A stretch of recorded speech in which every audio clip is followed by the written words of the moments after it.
I'm joined today by attorney Mike Papantonio, co-host of Ring of Fire Radio. Pap, it's been 5 years since the BP Deepwater Horizon oil blowout killed 11 people, dumped millions of barrels of crude oil into the sea, gushing uncontrollably for days, as we all remember seeing on live television. First of all, what has BP done since then in terms of settlements and make goods? Well, 5 years, David, after the biggest environmental disaster in American history, we still have the questions about those very things that you're saying. We have questions today that we had 5 years ago. The reason for that is because there's been an absolute issue of no accountability. It's no transparency, both by the government and by BP. About a year after the oil spill, there was the Oil Spill Commission that you might remember. They released a report, and they ignored the very biggest issues that were on everybody's mind on the Gulf Coast. Mostly, we wanted to understand what had gone wrong with the minerals management service that allowed BP and Transocean and Halliburton to go as far as actually filling out their own inspection reports that ultimately, now that we know we've been through the discovery, it was those inspection reports that were hustled by Dick Cheney indirectly that ended up costing us this catastrophic disaster in the Gulf. And don't we see the same trend that we saw with the Arkansas Mayflower oil spill and the North Carolina cleanup, which is capitalism for the profits and then socializing the cleanup costs and the aftermath? Well, that's exactly right. In the very specifics of that very issue, as a matter of fact, in this case, we want Chris Owens, you might remember, he's the former head of the MMS, Mineral Management Commission. They let companies like BP get away without any inspections to face tough questions from the media or Congress. The point was we wanted those questions answered because we know that what you're talking about, which is externalizing all the risk to the American public, is what Chris Owens allowed to go on with his MMS, his commission. He understand this is Dick Cheney's lackey.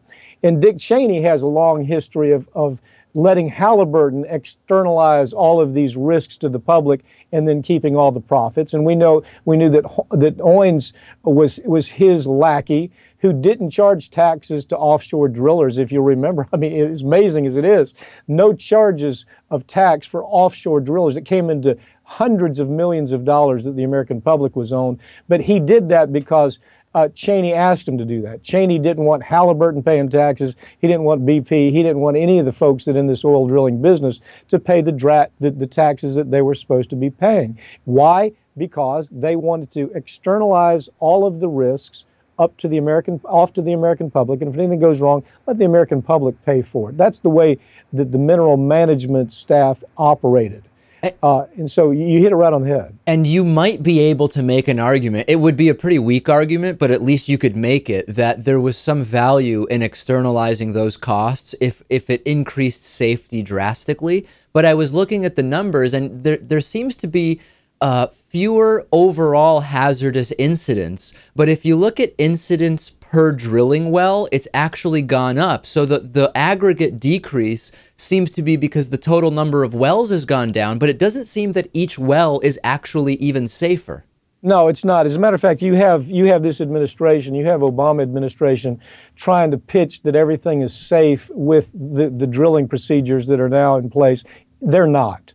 They're not at all. It's not a matter of just having a few minor issues solved here. But the reason this administration is pushing that so much is because they're letting the oil industry just randomly drill anywhere they want to, in the Atlantic, in the Gulf of Mexico, in Alaska. This is an administration that has been such a friend to the oil industry.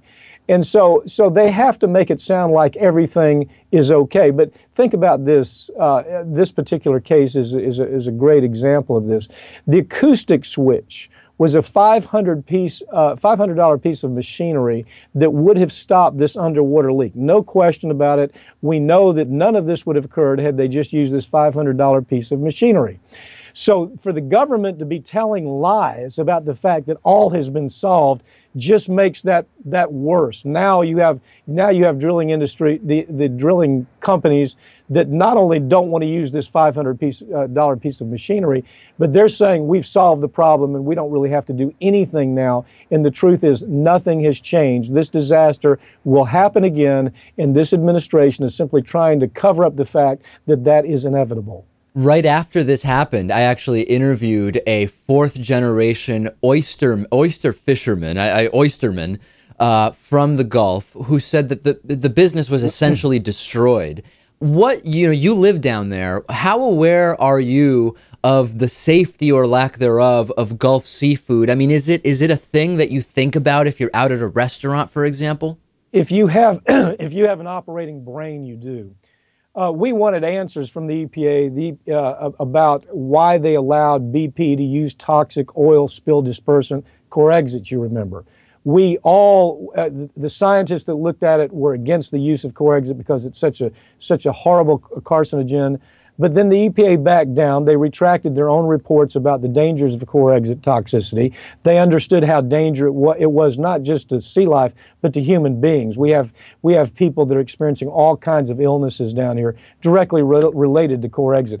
But why did the administration do it? Because they wanted to make it look like they solved the problem. They wanted to make it look like the government had got involved and the government had a solution to it. And all they were, excuse me, David, all they were really doing was covering the problem up by making the oil fall to the bottom where it still is there. Every storm it comes up, every storm, bad hurricane that's going to bring it up, we're gonna live with for generations here in the Gulf. And it's affecting a lot of animal life, right? I mean, dolphins still sick and dying. The brown pelican population is not recovered. Acrobat ants, which a lot of people might think, why do we care about ants? But this is a very finely tuned ecosystem that's been disrupted. Well, most people don't think in terms of ecosystem. They think of the various parts of the ecosystem, but they don't understand that this is an oil spill that contaminated more than 1,000 miles of coastline, about 1,200 square miles of deep ocean floor, 70,000 square miles of surface water. And so inevitably, you're going to affect an entire ecosystem, and that's what BP has done. Even though we see them on the news, I mean, even though we see them on with their advertisements every day telling us that it's cleaned up, that is a huge lie, and media has gone to sleep about it because media is getting so many dollars from this industry. BP spends money to make sure that ABC doesn't talk badly about them. It's the equivalent, if you'll think about it, of why do we have Boeing or McDonnell Douglas advertising on television? It's not because you're going to go out and buy a missile or a jet. It is because you want that media entity to agree with you and not to go after you. Well, that's what BP is doing. They're spending tens of millions of dollars to try to convince the guys up on the 50th floor in advertising that, you know, we're going to pay you a lot of money if you'll just keep your people, if you'll just get your people to keep their mouths shut. And there was no greater example of that. Remember when the oil was still gushing, you would go from Anderson Cooper on CNN with his camera on the gushing oil to a PR piece from BP. And as you said, nobody's going to go and directly start sourcing. Individuals aren't going to start sourcing oil, crude oil from BP. It was all merely a PR campaign, and it exposed the corporate media hypocrisy. Well, that's why the story has died. You know, if you think about it, Ed Schultz is the last one to do any type of really extensive story on this, where he did for 1 week, went after BP every single day. And as he was doing that, you had the BP management trying to pump more money into MSNBC, try to get Ed to shut his mouth. But that's the MO. That's how they operate. And so the next time you see a McDonnell Douglas ad on TV and you scratch your head and say, wonder why they're advertising, it's because the advertising whores up on the 50th floor of most of these organizations will gladly take the money and will absolutely tell the people delivering the news not to say a word about bad conduct by corporations like whether it's BP or McDonnell Douglas, whatever the situation may be. Last thing on this, you were talking about the Obama administration and how BP friendly they are. It's really important to distinguish when Democrats and Republicans are different, and they are on so many issues. But this really illustrates one of those areas where there really are no party lines. No, there are no differences at all. You can look at, it's the same thing with Wall Street. I mean, this is a Wall Street example. Anything having to do with an entity that might give a politician money, the Democrats are just no different than the Republicans. They're going to take the money, they're going to, you know, as much as they can get, and the public be damned. You'll notice, just in ending this, I'll tell you this, you'll notice that politicians these days aren't going to town hall meetings to raise money. They're going to corporate offices like places like BP to get all of their money. So the people out on the street really don't matter to them anymore, whether you're Republican or Democrat. 5 years out since the disaster, we've been speaking with attorney Mike Papantonio, co-host of Ring of Fire Radio. Thanks again, Pap. Thank you, David.